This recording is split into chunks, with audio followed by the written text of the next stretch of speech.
he's got him with a harpoon gun, baby. Yes, everybody, inside this box, we have something super special. This video is sponsored by Asus. So what's it gonna be? What's it gonna be? This is gonna be the worst peel you've ever heard in your life. Ready for this? No. What's it gonna be though? What's it gonna be? I'm pretty sure that this is a gaming laptop. It is. Republic of Gamers. I'm getting excited now. I'm getting excited now. I think as well, I've remembered what's actually inside here, and you're in for a treat because still doesn't say, but I'm pretty sure this is the Zephyrus. And if you don't know what the Zephyrus is, this is a top-end super duper gaming laptop that has 2 freaking displays in it. Like, you know how desktop PC gamers are super proud of their multiple monitors or their ultra-wides? Well, imagine having all of that flexibility on the go by having 2 displays. We have a little peel tab, and I can see a laptop. Oh, there you go then. So this is the ROG Zephyrus Duo 15. It feels really light actually, I'm surprised. Gaming laptops are normally pretty heavy. You even get a little wrist rest as well, and it's rubbery. It's like a limp fish. So just look at this. How is that not a thing of beauty? It almost feels like the battery's not inside this. Like genuinely, it feels a lot lighter than I was expecting for a top-end gaming laptop. But if you've never seen the Zephyrus before, there we go. 2 screens, and it angles out towards you as well. So it's not like something that is down there and you're always going to have to like crane your neck to see. It should do its best to show you the information in the most comfortable way possible. To make sure that the keyboard actually fits on, of course, it's been moved down a little bit. Then you have this really, really comfortable little setup that you can take with you anywhere and get the best of both worlds, really. It's like a desktop replacement, but instead of having something that's big and heavy, you have something that's fairly lightweight and actually has 2 really useful screens on it. That's so cool. I just want to play with it now. I want to play, but I've got to install games. Or we could play Minesweeper. Is that still preloaded? I don't even know these days. Seriously, this has to be one of the most well-crafted laptops I've used in a long, long time. It's just so well thought out. Look at this mechanism, look. Lower that down, raise it back up. Screen does it all by itself. In terms of the I/O, we do have 2 USB-A ports on the right-hand side alongside a USB-C. We do also have some additional stuff on the back, which is something I love to see on laptops. I don't know why more don't do this. We have a full-size Ethernet jack, another USB-A, and then HDMI. It is a shame that they couldn't put the power port on the back. That would be a little bit more tidy, I guess, but to be fair, it's not the end of the world. It's located on the left, so it's not going to get in your way when you're using a mouse alongside a headphone and microphone jack, both separate rather than a combo. I was probably doing awful posture there. I don't know what I was doing. I'm just gonna break my back. Ow, I actually am. Ow. I need something like this for shows, and I know, yes, they're probably not gonna happen for a while, CES. Actually, maybe it's not a good idea because I'd just be playing games all the time. I've done that before, you know, like daily logins and stuff, like bonuses. They get to me. They get to me. Gotta get those skins. Let's fire this baby up. Is it going to make a funny noise? A lot of gaming laptops do. Are we going to get a whoosh? Oh, that RGB keyboard though, look at that. Didn't I say? Didn't I say there would be a whoosh? What's the resolution of this? Is this like a 1440p or 4K screen? Oh, it is! It's a 4K display! It's 4K! Yeah, I tell you what, actually, the trackpad is pretty good. I was not skeptical, but a little bit nervous, shall we say, about having it completely over the right hand side. I know it's got to be done for this sort of design to work, and there are a couple of times that I've tried to like use this floppy fish as a mouse pad, and obviously that's not worked, but once you get used to it, actually it's great. And of course, remember, when you're gaming you're going to be using a mouse anyway. And there we go then. You can see we have our ROG screen pad ready to go down the bottom.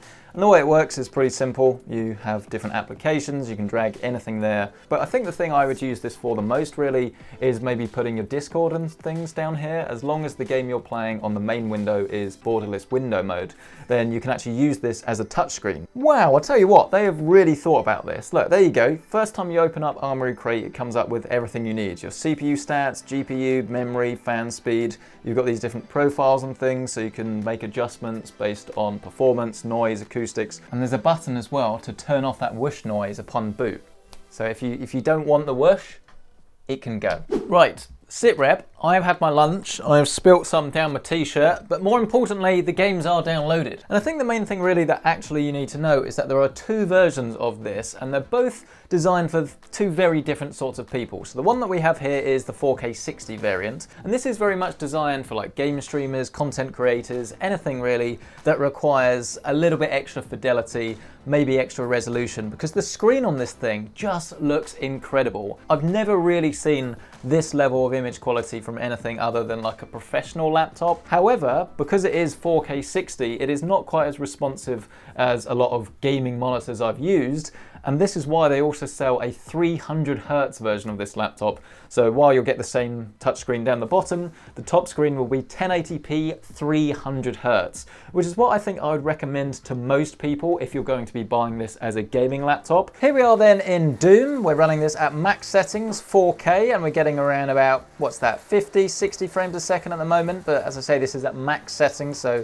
feel free to turn them down if you do want to get a constant 60 FPS. But the fundamental thing I wanted to show you is that you can still operate this screen just by using the touchscreen. So here we can set maybe performance mode to turbo mode, all without leaving the game. And then if I could actually press the right button on the keyboard, we can jump straight back in. So if this is Discord, or if you are wanting to do game streaming or capture or anything like that, this is going to make it a whole lot easier. I tell you what as well, the noise levels are actually handled pretty well as well. Bearing in mind this is currently running flat out. You will still want to wear headphones for the best experience, like make no mistake. Don't buy a gaming laptop and expect it to run without any fans on. There is a tiny bit of a quirk where sometimes some of the applications do sort of move around the little bar at the bottom. They don't always stay there when like opening or closing an application. Here we are then in Forza Horizon, and we're currently running at max settings once again, and we're getting, what's that, 81, 85 frames a second or so, 4K max settings with a controller, so you could get a higher refresh rate again on the other screen. But actually, I'd probably pick this one, as I think the visual fidelity and the way everything looks and the way it just pops on screen is preferable, but it's up to you. Let's have a quick look at our thermals though. Let's try not to crash. So all we need to do is come down to Armoury Crate, GPU at around about 99%, which is what we'd expect, 71 degrees and then 77 degrees on the CPU. And this is very impressive actually, and I'd wager that a lot of that has to do with a cooling system that can actually use the way the screen props up to get a little bit more air and better ventilation to all of the parts that need it, which obviously you wouldn't get with a traditional design because the keyboard would be in the way. I don't think this is very realistic going through farmers' fields at 120 mile an hour without crashing. I mean, I've definitely gone through at least one wall at this stage. Can I keep it going? That's a house. Oh no. Oh no. He's fine. Actually looks a bit like me. Look, he's wearing the same sort of t-shirt. Except it's a woman. Let's jump into some Fortnite, shall we? And here we have Fortnite running at max settings 4K. And we weren't getting the full 60 frames a second. However, thanks to the recent addition of Nvidia's DLSS technology in this game, we actually can get pretty close now. We're getting around about, what's that, 56 frames a second. I've turned the settings down to high, and now we're getting pretty much a minimum of 60 frames a second, which is a lot more to my liking. Come on, Marcus, you've got low latency mode. No ammo though. Oh, he's got him with a harpoon gun, baby! Don't get me wrong, 60 frames a second is absolutely fantastic, but bearing in mind there is that 300 Hertz option, this is definitely one of those games I think that would be able to take advantage of it. Those reflections though. One last game. Here we have Control. We're now running at medium settings, DLSS, so we're rendering at, I think it's somewhere between 1080p and 1440p, and then using the deep learning super sampling to upscale it. But we actually have ray tracing enabled as well, which is why you can see all of these really cool true to life reflections here. And we're getting, what's that, around about 45 frames a second or so. This is another one of those games that actually I think I would rather have this 4K panel than the 300 Hertz. This is why I say it all depends really what you actually intend to play on your PC, because if you're just playing competitive, then the higher refresh rates make sense. If you're just playing racing, more story-oriented games, then this probably makes more sense. I don't know, it's entirely up to you. Let me know what you would go for down in that comment section below. So there we go then, the Zephyrus Duo. A laptop I never really thought I would get the pleasure of using for an extended period of time, but here we are.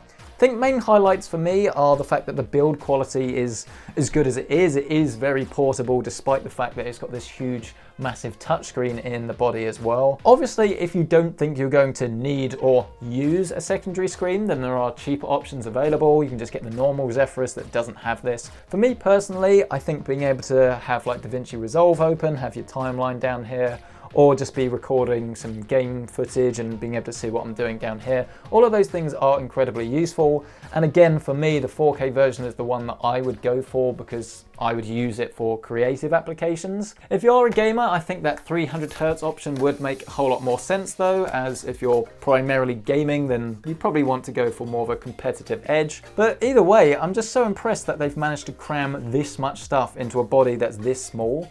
2 screens, a huge 90 Wh battery, ridiculous power with that i9 processor RTX 2080. Well, I would love to hear from you on this one. Would you go for a dual screened laptop like this? Do you think it's a boon, or do you think you'd rather have, I don't know, something else, save a bit of money? Once again, a massive thank you to Asus ROG for actually sponsoring this video. Thanks for watching, really appreciate it. Get subscribed for more, like the video if you've enjoyed it, it means a lot, and I'll see you in the next one.